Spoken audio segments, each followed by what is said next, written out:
Hello friends, आज मैं आप लोगों के लिए बना रहा हूँ जीएसटी का time of supply of goods का लेक्चर। मुझे नहीं पता ये लेक्चर कितने लोग देखेंगे या नहीं देखेंगे, बट फिर भी मैं बना रहा हूँ गाइस।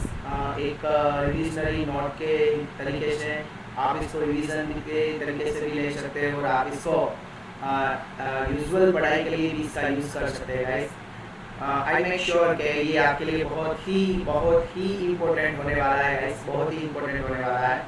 बट देखते रहिए क्या है चैप्टर में। Time of supply of goods, क्या मतलब होता है time of supply of goods का?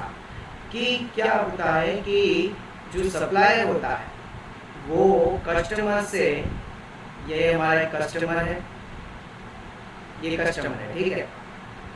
तो वो कस्टमर से टैक्स कलेक्ट करता है और वो टैक्स किसको दे देता है? गवर्नमेंट को, ठीक है।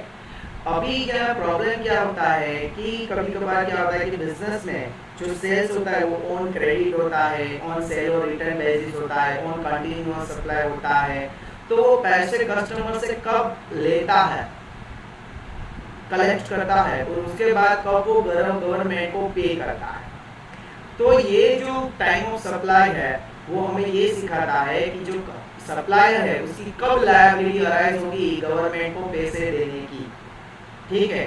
जो उसका जीएसटी का पैसा है वो कब इस सप्लायर को गवर्नमेंट को पे करना होगा, ये हमें सिखाता है। सबसे पहले सेक्शन 12 है, वो है time of supply of goods. Time of supply of goods, उसका जो सबसे पहला सेक्शन है that is the charging section.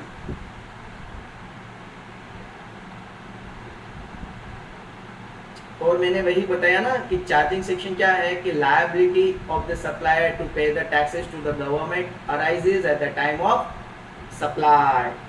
The liability to pay tax, the liability to pay tax on goods sale arise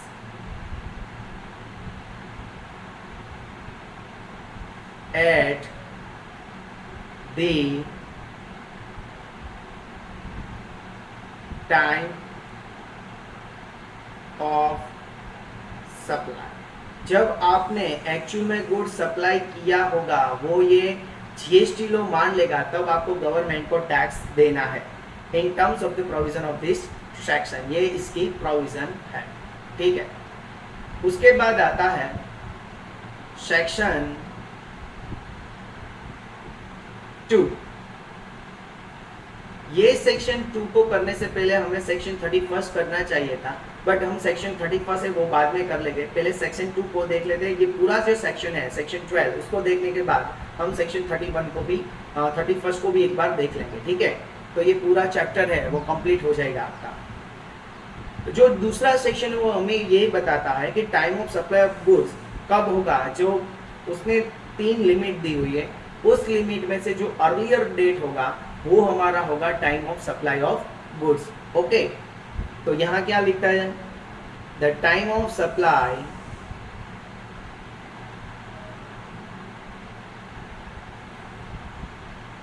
of goods.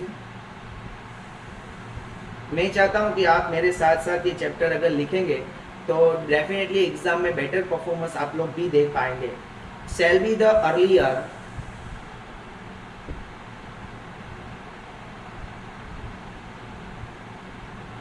of the following dates।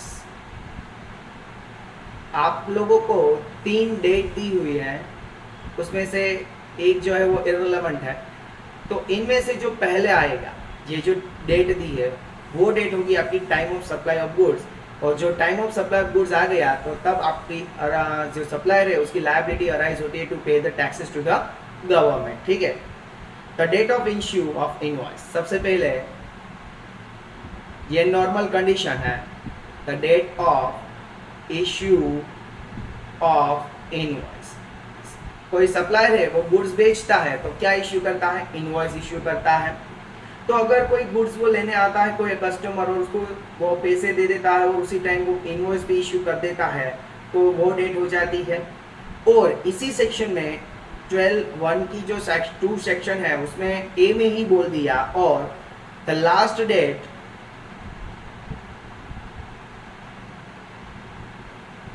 on which he is required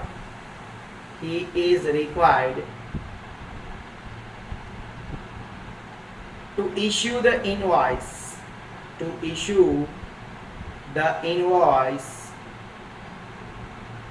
as per section 31, as per section 31।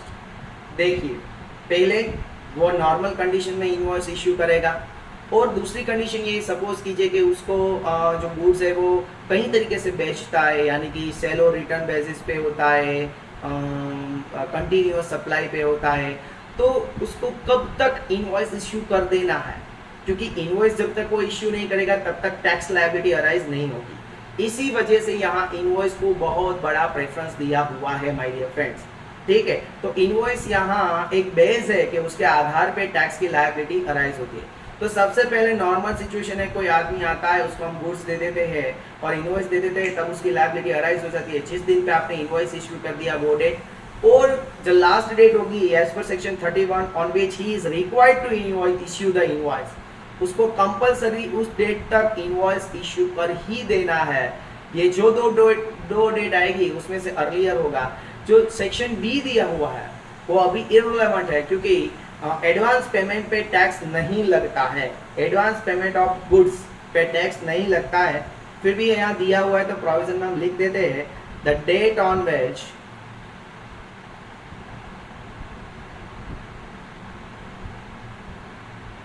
The supplier receive the payment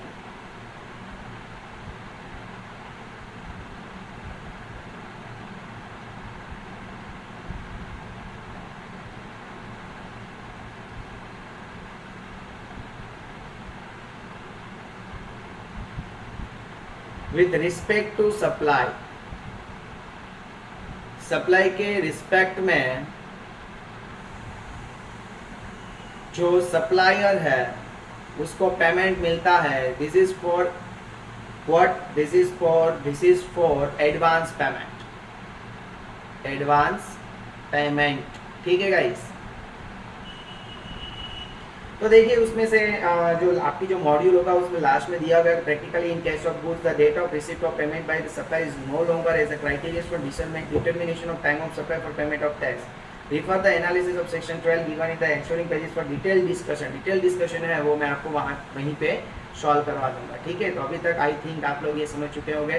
section 12(1) है जो charging section है कि liability कब arise होती है to pay the taxes to the government.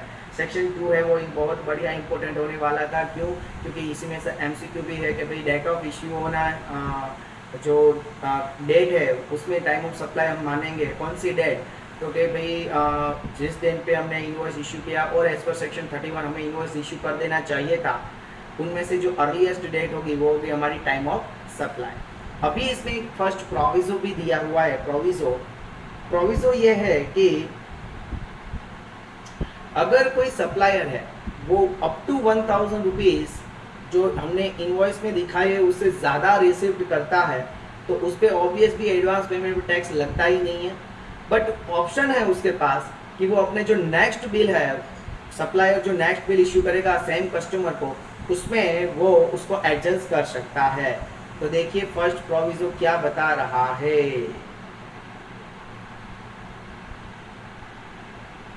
Provided that where the supply of taxable goods, where the supplier of taxable goods receives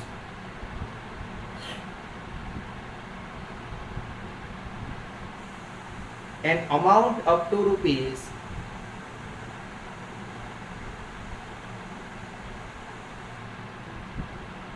1000 in excess of the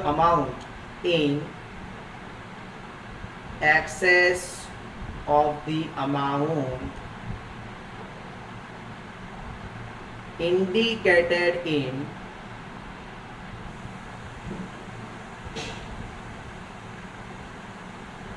the tax invoice,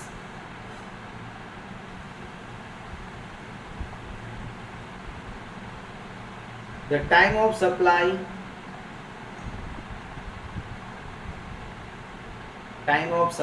उसकी time of supply क्या होगी my dear friends, of such excess at the option of the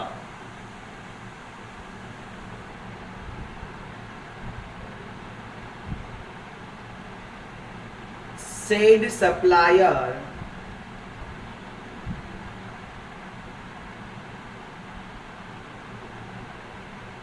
be the date of issue of invoice, be the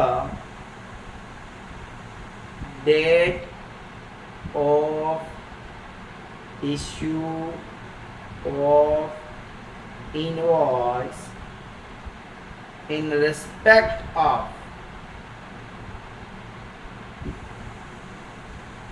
such excess amount। मानिए कि आप लोगों ने एक invoice issue किया है और उसमें आप लोगों को जो पेमेंट मिला है, ठीक है, पेमेंट मिला है, उसमें से किसी जो कस्टमर है उसने सपोज कीजिए 900 रुपीज़ आपको एडवांस में दे दिए। तो ये 900 रुपीज़ का आपको क्या करना है, तो ये आपके पास एक ऑप्शन है कि आपने जो प्रीवियस इनवॉइस इश्यू किया था या तो उसमें भी आप टाइम ऑफ सप्लाई काउंट कर सकते हैं, या आप जो नेक्स्ट इनवॉइस इश्यू करने वाले हैं उनमें आप इसको कंसीडर कर सकते हैं, ठीक है, वो आपका टाइम ऑफ सप्लाई हो जाएगा।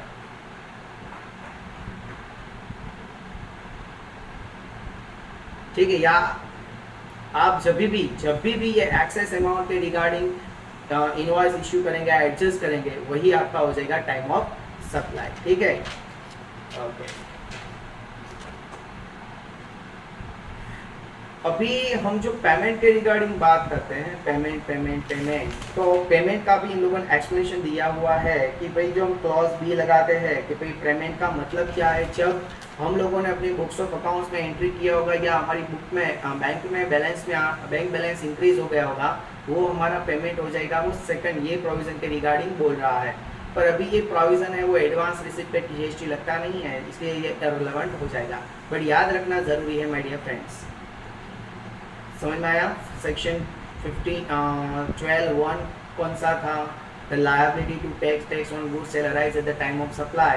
और टाइम ऑफ सप्लाई किसको बोला जाएगा? The earlier of the following date। First one is the date of issue of invoice, और second one is the last date on which he is required to issue the invoice as per section 31।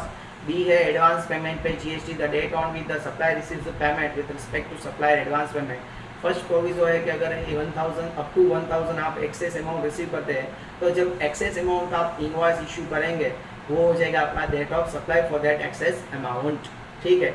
Now section 12(3) क्या बोलता है? ये 12(3) है, वो बोलता है RCM regarding, RCM, ठीक है, रिवर्स चार्ज मैकेनिज्म, जो आपने आगे देखा होगा my dear friends. Okay, in case of supplier in respect of which tax is paid or liable to be paid on reverse charge basis। यहाँ क्या हो जाएगा कि जो रिसिपिएंट है उसको टैक्स पे करना पड़ेगा ऑन रिवर्स चार्ज मैकेनिज्म के तहत, रिसिपिएंट को टैक्स पे करना। तो रिसिपिएंट को अगर टैक्स पे करना है, ठीक है, यहाँ सप्लायर लायबल नहीं है एज पर सेक्शन 9(3) और 9(4) लेवी ऑफ टैक्स, यहाँ सप्लायर लायबल नहीं है, कौन है? रिसिपिएंट लायबल है। तो रिसिपिएंट को कब पे टैक्स करना है ये हमें यहाँ टाइम ऑफ सप्लाई बताया गया है। तो उसमें भी ये इन लोगों ने हमें दिया है अर्लियर डेट, 3 डेट दी हुई है, और उनमें से जो अर्लियर होगा time of supply shall be the earlier of following dates।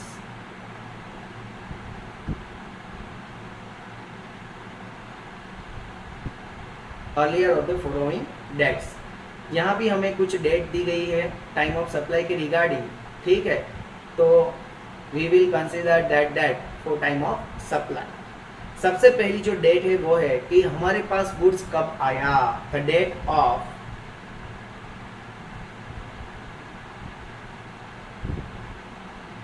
Receipt of the goods.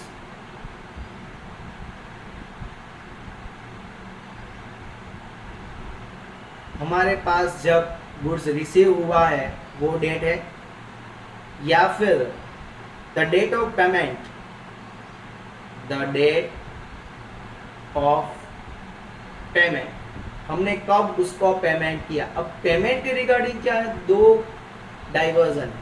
Payment जो फर्स्ट है, पेमेंट की जो हमने एंट्री एंटर्ड इन और बुक्स ऑफ अकाउंट्स, हमने जो अपने बुक्स ऑफ अकाउंट्स में लिखी वो डेट, या जब actually debited in our bank account, actually debited from our bank account. ये जो दोनों डेट है उसमें से जो अर्लियर होगा वो हमारा हो जाएगा डेट ऑफ पेमेंट।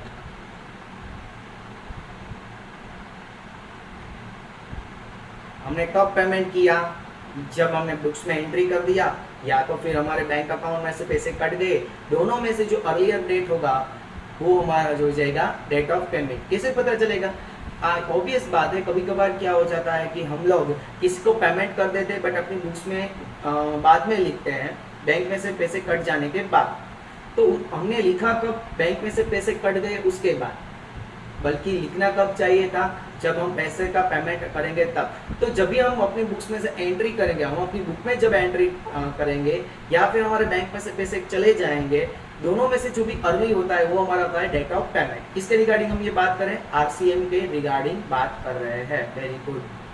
और जो तीसरा डेट दिया हुआ है वो 30 डेज के बाद का डेट, यानी कि 31st day. The date immediately, wait guys, the date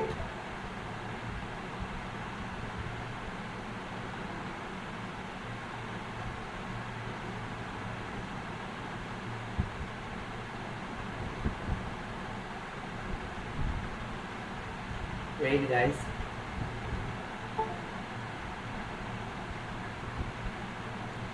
अभी क्या हो रहा है गाइस कि अभी सी बोल रहा है कि अगर आरसीएम में अगर आप टैक्स पे कर ही रहे हो तो फिर तीसरी डेट वो है जब तक आपको इनवॉइस है वो इश्यू कर देना पड़ेगा, आप लायबल हो जाओगे पेमेंट ऑफ टैक्स के लिए। तो जो तीसरी डेट है, the date immediately after the end of issue of invoice, the date immediately following the 30 days from the date of issue of invoice. मानो कि सप्लायर है, ये सप्लायर है, आपको इनवॉइस देगा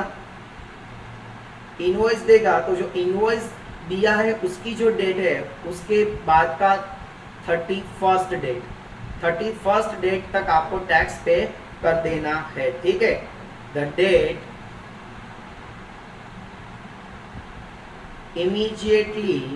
immediately following 30 days,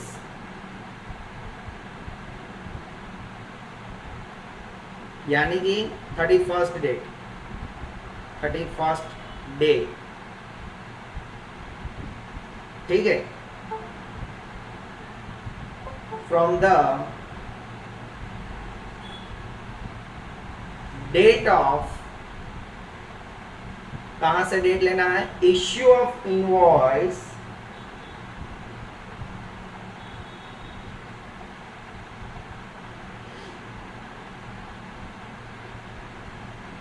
or any document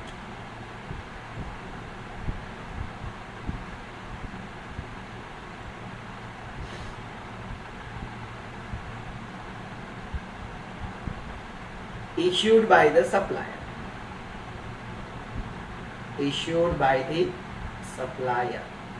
चलो बताइए RCM में कब आप लायबल होंगे टैक्स पेमेंट के लिए। आरसीएम में 3 डेट, कौन सी डेट, पहली the date of receipt of the goods, date of payment, payment में कौन सी डेट लेनी है, actual payment from the banks of account, from books of accounts, और बैंक में से जब हमारा अकाउंट डेबिट होगा, अमाउंट जो डेबिट हुई है वो डेट, या the date immediately following the 30 days यानी कि 31st डे। ठीक है, तो ये हो गया आरसीएम में पेमेंट की लायबिलिटी। अभी जो है वो कॉमन है, अभी तो कॉमन है 12(4) वाउचर के रिगार्डिंग है। किसके रिगार्डिंग है, वाउचर। क्या आप अगर हेडिंग याद रखेंगे तो भी बेटर होगा गाइस। ये मेरा फर्स्ट एक्सपीरियंस है कि मैं जो ये लेक्चर्स बना रहा हूँ सीए फाइनल के लिए guys, so please kindly cooperate me. Okay, कोई आपका जो सजेशन होगा वो प्लीज़ कमेंट बॉक्स में लिखिएगा। मेरे को नहीं पता ये मेरे वीडियो लेक्चर कोई देखेगा या भी नहीं देखेगा। In case of supply of voucher by the supplier, the time of supply, voucher supplied by supplier, voucher है वो कौन सप्लाई कर रहा है, सप्लायर सप्लाई कर रहा है, तो उसका जो टाइम ऑफ सप्लाई क्या होगा। इसमें से दो कंडीशन है कि हम जो सप्लाई जो करने वाले हैं इन फ्यूचर वाउचर के अगेंस्ट, आपको सभी लोगों को बताया कि हम लोगों को अमेजोन में से और वैसे वाउचर निकलता है 1000 रुपीज़ का, 5000 रुपीज़ का, पता है आप लोगों को, या हम कहीं जाते हैं और वाउचर हम जीत के आते हैं। तो उसमें से क्या होगा कि अगर जो सप्लाई है वो identifiable eight the time of issue of voucher, okay, supply is identifiable, supply is identifiable at the time of issue of voucher, and दूसरा है supply is not identifiable, supply is not identifiable। Identifiable का मतलब क्या होता है, अनआइडेंटिफाइबल का मतलब क्या होता है गाइस, कि अगर हमने कोई सी 1000 रुपीज़ का जो सप्लायर है उसने टोकन इशू किया और वो बोल रहा है कि इस 1000 रुपीज़ के अगेंस्ट में आप हमारे यहाँ के टी शर्ट्स है वही सिर्फ परचेज कर सकते हो। तो यहाँ जो देखो ये सप्लाई आइडेंटिफाइबल टी शर्ट्स, यहाँ क्या हो रहा है कि अगर 1000 रुपीज़ का इशू किया हुआ है वाउचर और ये बोल रहे हैं कि आप कोई भी प्रोडक्ट, हमारे पास 10 या 15 प्रोडक्ट है और आप कोई भी प्रोडक्ट ले सकते हो, तो यहाँ सप्लाई है वो अनआइडेंटिफाइबल है। अगर यहाँ सप्लाई आइडेंटिफाइबल है, ठीक है, तो जब आपने इश्यू किया हुआ है वही आपका टाइम ऑफ सप्लाई हो जाएगा। तो टाइम ऑफ सप्लाई क्या हो जाएगा, इश्यू टाइम ऑफ सप्लाई क्या हो जाएगा, the date of issue of voucher, the date of issue of voucher. और यहाँ देखिए टाइम ऑफ सप्लाई क्या हो जाएगा, कोई प्रोडक्ट आइडेंटिफाइबल नहीं है। जब वो कस्टमर है वो गुड्स परचेज करने जाएगा तभी सप्लायर को पता चलेगा कि भाई कस्टमर ने क्या गुड्स परचेज किया हुआ है। तो यहाँ ऑब्वियस बात है कि इश्यू ऑफ वाउचर का डेट होगा ही नहीं, तो क्या हो जाएगा, the date of redemption of voucher, the date of redemption of voucher. जब आप वाउचर को रिडीम करते हैं वो हो जाएगा आपका सप्लाई जब आइडेंटिफाइबल नहीं होगा तब। 12(4) किसके रिगार्डिंग था बताइए, वाउचर। 12(3) किसके रिगार्डिंग था, आरसीएम। 12(2) किसके रिगार्डिंग था, नॉर्मल सेल ऑफ गुड्स, ठीक है। और 12(1) किसके रिगार्डिंग था, charging section. Okay everyone, clear, sure, okay nice. Okay guys, अभी आ रहा है 12(5). 12(5) ये बता रहा है अगर हमने जो प्रोविज़न 2, 3, 4 देखा उसमें अगर आप आइडेंटिफाई नहीं कर रहे हो, टाइम ऑफ सप्लाई आप आइडेंटिफाई नहीं कर पा रहे हो एज पर जब हमने देखा 3, 4 और 5 आइडेंटिफाई